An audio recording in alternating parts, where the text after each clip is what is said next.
Hey there, welcome back to Yoga for Dentists. I'm Dr. Josie DeVideo. I'm a longtime dentist, a registered yoga teacher, and a certified wellness consultant. Today, I have a real treat for you. I'm sitting down with Dr. Kristi Seibel, a phenomenal pediatric dentist out of Massachusetts and a graduate of the Crown to Wellness program. So, that is my signature program created specifically for lady dentists who are ready to go from burnout to breakthrough. And instead of talking theory today, we're diving into her lived experience. So, think of this episode as a case study.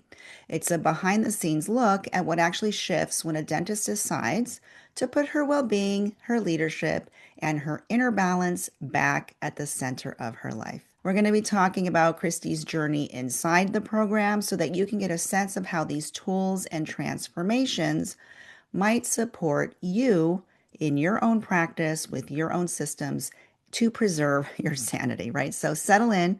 This is a grounded, heartfelt conversation about what changes when you finally give yourself permission to grow in a different way. So, Dr. Seibel, welcome to the show. I'm so glad that we could be together today. I'm super happy to be here with you, Josie, and grateful for being a graduate of your program. So So awesome. I know it. I'm excited about it. So how can I help other people understand how this can really be a life-changing program that you run? Well, I want the audience to really first get to know you a little bit because you are, a seasoned dentist, right? You've been doing this for a long time, much like myself. And I think it would be helpful for them to have a frame of reference of what's going on with your life, what kind of practice you have. Tell us about your family life. So help the audience know you a little bit better. Okay. So to start, I'll do it a little chronologically. I was a pediatric assistant during high school years and went on to dental school and then went back and did pediatrics. So I did some general dentistry for a little while. I also have been married. My husband and I are married over 25 years now. I have two adult children. And as you said, I'm a pediatric dentist. And I, up until recently, was a co-owner in a pediatric orthodontic practice. Awesome. What ended up attracting you to consider the Corona Wellness Program, right? Because I'm always talking about it in different Facebook groups or on social media.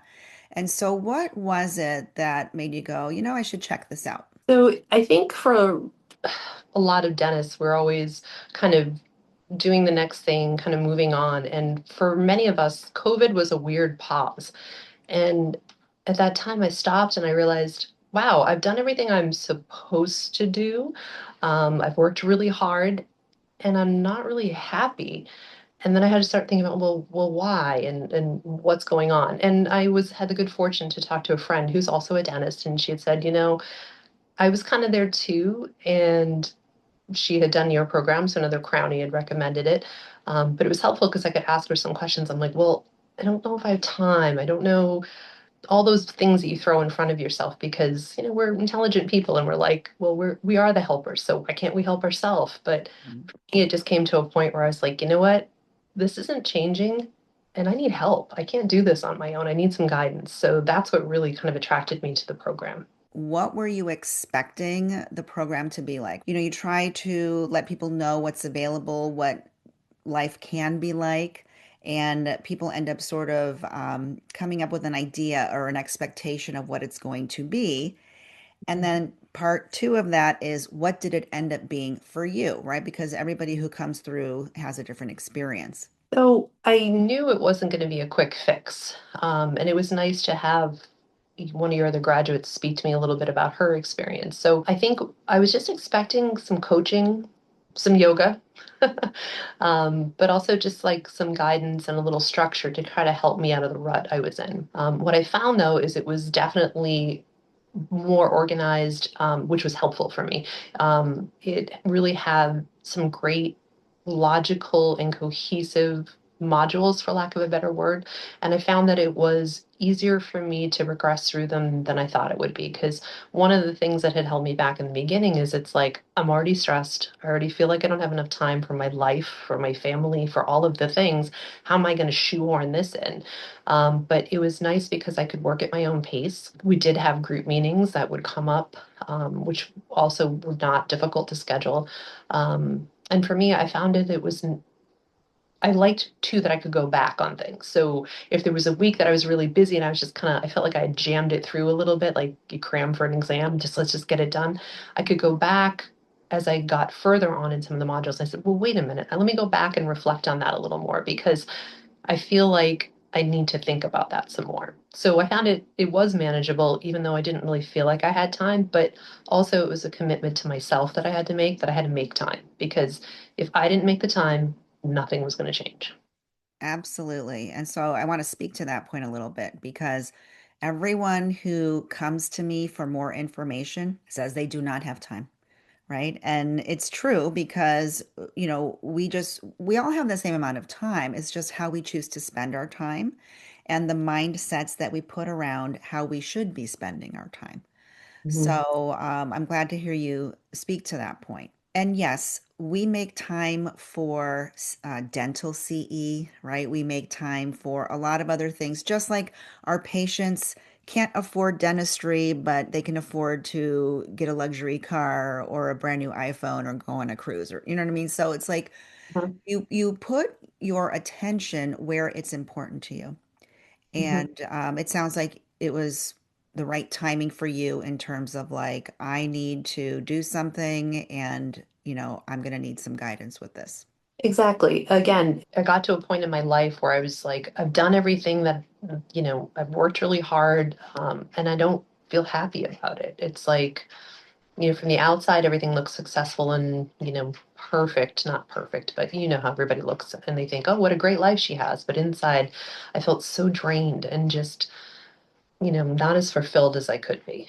And I realized I was missing out because I was just so tired and in the energy to do the things I wanted to do or things that I had loved doing in the past. So it was important to make that time commitment. Also, too, again, we are so put to be helpers as dentists, as mothers, as all of the other things. We're meant to be the caregivers, which is our strength, but sometimes can also be our weakness because we'll give, or some of us will, everybody's different, but we'll give until we're empty. And you can't be the caregiver if you don't care for yourself. So that's really kind of what hit me. I will be honest, it wasn't like, boom, I hit bottom and Right. then ta-da, crown of wellness. I started to make a few inroads myself where I got back together with some old friends from college that they're my ride or die people now. And, I reached out to one of them and it was amazing. And then got a whole bunch of them together. And now we make an effort to try to get together at least once a quarter, whether it be for dinner or maybe we're just going to have an adult girl sleepover party at someone's house. But again, we'll find time to make time for ourselves when it's important because they are not dentists, but they also were kind of in the little bit of that rut of, wow, I've been so busy and yeah, I miss you guys. So my message to anybody is you're worth it. Make the time for it. It's not going to take hours and hours. Um, for me, I would just get up earlier. Well, I was already up. I'd just get out of bed and I'd put my little earbuds in. I'd listen to my little podcast. I'd do my meditation and my yoga. And then sometimes there was some writing to do and I'd have to think about it for a bit. So I hit the shower and then I'd come out and do it. So I was able to kind of ruminate over it during the day. That's not to say that there weren't some weeks that I was like, whoa, I really got to get this done. There's just so much hitting me. But again, I really wanted to make that commitment to myself to be like, it's time. It's time. You're hitting 50 here, girl, and you got to figure out, what are you going to do with your next decade? What are you going to do with the next part of your life? Well, yeah, and that's another good point. It's like, if not now, when? Right? Hmm. When are you going to do it if not now? I mean, now you can, look at this part of your life and be more intentional, be more Hmm. purposeful, know exactly what you want out of it, and you have permission to change it up if and how you're pursuing it, you realize maybe it's not exactly what I want. So that's part of the journey is understanding time is of the essence. You need to focus on what it is you want out of life now. Otherwise, like you said, if you don't take control, then other things control you and your life. And so Hmm. it's for a lot of people sort of like a hard break of like, wait, hold on. What's going on, right? I'm mid-career, I'm approaching my 50s. This has been great so far, but is this what I want for the rest of my life? So I'm proud of you for not just committing to yourself, but for not abandoning yourself in the process. You said something to give yourself permission. And that was something that, like, I think we all have to come to. Like, you have to be, I mean, you're supposed to be the hero of your own story. You're not supposed to just be getting buffeted around. You have a say in it. Whether you go with what, the social norms want you to be, or you do what makes you happy. And I think that was a big thing to feel comfortable with, because it's easy to say it, but it's good to have practices and put it in, just even in just little things during the day. Like, I was in line trying to get something today, and the line was long and people were getting cranky around there. But I was like, you know what? I'm going to give myself permission to just, hey, I've got 10 minutes that nobody needs me right now. And I can just be in this line and just look at all the lovely holiday decorations and think about how excited I am that, my kids are coming home for the break. And Right. rather than just kind of get sucked up into all of it, it's definitely a flip. You want to get more focused on what is going good in your life, because that's what you want to cultivate. And I think we all just get into a negative pattern. And I don't know if maybe it's us in New England, we are in the cold and snow, but it's definitely that funny kind of almost gallows humor that we have on life. But it doesn't always serve. It's good to look at the positive, and then really, if that's what you love in life, then make time for it. So, what's one piece of advice you would give to a dentist who is right now Mhm. feeling like how you were feeling when you first joined the program? You're not alone. Your feelings matter despite what anybody else around you may be telling you. And you have the right to be happy and make the change for yourself. It's worth it. It's going to be hard. It it's going to take practice. It's not perfect. I'm not done. I'm still working on it, but at least I have some of the skills and the tools, and I'm really hopeful. Like, it's nice. I get up in the morning and I'm like, what's happening today? Not, ugh, what's happening? What's going to happen today? And it's a wonderful feeling because, I mean, you want to be that person that you want to be friends with. And I remember who I was, and it was great to get back to it, and to get back to doing the things that I love. So please, if you're thinking or considering about the program, and you're not sure what you want, that's okay. That's okay. Just start. It'll give you the tools, it'll give you some of the resources. You're not alone. So, in your opinion, because we talked about you're approaching 50 or were at the time that you started the program, and looking back on your life and your career, like who would the Crown and Wellness program help? Maybe what kind of issues are they dealing with? Let's speak a little bit to that. Well, I can tell you, I wish I had done it before. Um, Even when I was a general dentist back in the late 90s, it would have been nice just to have a better track on what and where I wanted to go, and avoid some of that, just kind of go with the flow. I mean, going with the flow is not a bad thing, but letting other people navigate my ship was more of the issue. So I think it's important. And you don't have to be to the point where you feel so frustrated and so tired. I mean, for goodness sakes, I mean, don't wait till you get to that point. Don't be afraid to reach out and ask for the help. And I think that's what it comes down to. It's like, do you want to make a change in your life? Are you not quite sure how to get there? Well, then reach out for help. I mean, Josie, you're a great coach. And what I really appreciate is that outside view, because we're doctors. We're supposed to heal people. We almost feel like we should, heal ourselves. But the hardest thing to do is to look at yourself without bias. And it's so helpful to have that outside opinion, to kind of say, well, do you really think you handled that the best way? Is there another thing you could have done to try to change that to a more positive experience? And that is invaluable. So don't wait till you get bad. But if you are there, yes, it's definitely going to give you some guidance on how you can get yourself, out of the hole, if you will. Yeah, and I think it's, to your point, it's hard to look at yourself objectively. But even let's say if you can, you may Mhm. not know what you don't know, or you may not see what you don't, what's hard to see for a variety of reasons, right? Cultural reasons, the way we were brought up in our families, I mean, there's so many different angles that color how we see life, how we see our businesses, how we see dentistry, Mhm. and if we zoom out or maybe zoom in, depending on how you look at it, how we see ourselves. So, I do think it's helpful to have another set of eyes of someone who's Mhm. done the job that you're doing in terms of dentistry, give you another perspective or something else to consider. And I say that as someone who wishes I had that when I was in practice, right? Because, a lot of people go to therapists, and I think therapy is great. I am not saying don't do that. In fact, Yeah. a lot of my clients have therapists and they also do consulting and coaching work with me because they're not mutually exclusive. If anything, they enhance each other, right? It's sort of like, having a prophy, but also having fluoride, right? So these things help each other.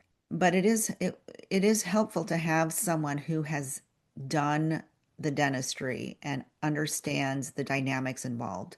It just takes it to a different level. Yeah, it's helpful to have that perspective because what we do is hard. I mean, how many patients like they're like, "Hi doc, I hate the dentist." It's like that constant barrage. You have to build a thicker skin, but also it does kind of grate on you. So it's super helpful to have, your input from it. I mean, I'm grateful for just even some of the things that you pointed out to me when I was dealing with like a negative personality, and it was like, you just told me like you don't have to take in that bad energy. Just let it drop. Let it drop. If it throws at you, just drop it. You don't have to take it in. And that was a huge help for me in dealing with a lot of difficult situations where it would either be like I'd go into fight mode or I'd go into freeze mode. Hmm.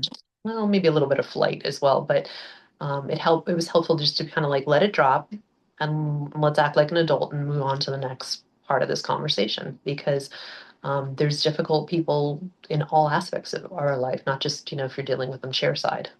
Absolutely. So obviously, the program is 6 months long and then some, and there are a lot of different things to learn in it. But and the things that you learn sort of evolve with you as you evolve and change. And Hmm. so maybe we close our session today, our case study, if you will, speaking to like a takeaway that's sort of in the forefront of your mind right now in the season that you're in. Now that you're, post program, you've had some time away from the in-depth work that we did. And so, what are you noticing in your day to day that was a takeaway from the program? For me, it was really helpful, and I still do it every day, is I think of my gratitudes. Like, what am I grateful for? Because if you set the tone, like, so whether it's just before I get up, the alarm clock's going obviously more, but those things that sets the tone for the day. Or if it's sometimes it's I'm doing it on my drive to work because, I want to be in control of it. I don't want to have all the negative. I don't want all the stuff to bring my patients, my family, they deserve better from that. So I really try to every day just think of 5 things I'm grateful for, um, and then just focus in on that and try to enhance that and bring more to it. And it's different things each day. You can't, I can't just be grateful because ooh, my car's nice and warm, or that cup of coffee is ready for me on time because there's so many really good things. And I think as humans, we're just focused on a lot of the negative, or maybe because we're problem solvers. So that's where I think the big take home for me was just the shift in attitude. Again, I'm just really proud of you for making the decision, the commitment, right? Because that's hard. A lot of people won't do that. Yeah. Especially at the stage of career that you're in, right? Because we know a lot of people who are, let's say mid-career or on the back half of their career who are Hmm. just going to white knuckle it until they get out. Like the brilliance I see in what you did is you said, you know what? I want to enjoy this Hmm. part of my career. I want to enjoy this part of my life. I'm not going to white knuckle through it. And so you made a commitment to yourself. You stuck to it even when it was hard, right? Because we're not saying the process is easy. We have to look at some hard things, right? Yeah. And You so, the layers and see where some of this festers. yeah. And we have to be honest. And the opportunity I see for you moving forward is like you said, you do get to enjoy the simple things in life Mhm. because of the work that you did. You get to see life differently and appreciate things and go for what you really want for your life moving forward. So I'm super proud of you and, really appreciate you being here. And I am here for all of it. I can't wait to see how things evolve for you. Well, I just hope that other people hear what we've said and reach out for some help because it's there. You know, your life is waiting for you. Don't wait until, like, oh, don't put it off. Like, I'll do it when I'm retired. I'll do it here. I mean, I was on call for so many years. Would take 1 week vacation. It's like, no, I need to be me. We need to live. You know, we work to live, or do we live to work? So you need to find out for yourself. But please reach out, like, because life is pretty fun. Yeah, that's right. There's more to life than dentistry, right? Mm-hmm. Yeah. Well, friends, thank you for tuning in today. I hope that if this has sparked some interest for you, that you will reach out. You could check the description of this episode for links on how to get in touch with me or how to get more information about the Crown of Wellness program. And if you know Dr. Seibel personally, feel free to reach out to her. I know that she would be happy to connect and share her experience with you. And just know that we are out here rooting for you. You don't have to do this alone. You don't have to suck it up and white knuckle it until you can retire. You get to enjoy your life. You get to make that choice. And so stop letting other people determine how your career, how your life should go. It's time to make a commitment to yourself, just like you would commit to any CE, right? This is CE for life, and you are worth it. Be well, friends.